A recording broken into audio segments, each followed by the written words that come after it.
Hi there. More to Know Monday is back. Hope you had a great holiday season, and I hope you're working hard to make it a great year. This week's adventure is dedicated to none other than my mom. Happy birthday, Mom. So here's some more gold from the Michigan Realtors Legal Hotline FAQ.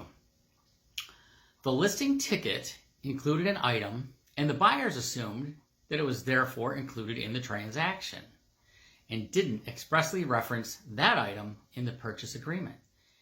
Now the sellers say that they are taking it with them because the buyers didn't contract to buy that item. Are they right? Are the sellers correct? The status of an item that is not specifically contracted for depends on the item. If the item is a fixture, then it becomes a part of the real estate and transfers to the buyer, even if not specifically included in the purchase agreement.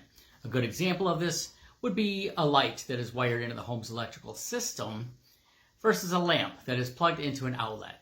While they serve the same purpose, one is a fixture and the other is chattel or personal property.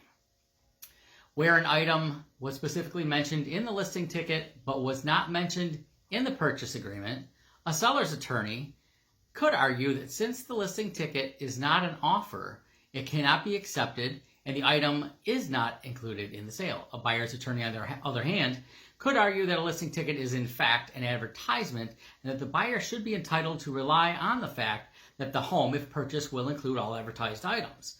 There is simply no all-purpose correct answer to this question. However, in the interest of clarity, the best thing to do as a buyer's agent is to make sure that the items in question are specifically listed in the purchase agreement.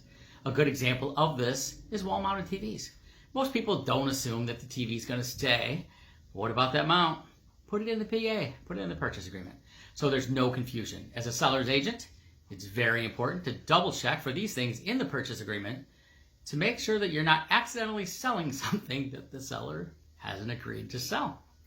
Agents working together to avoid such mishaps make the real estate world a much better place.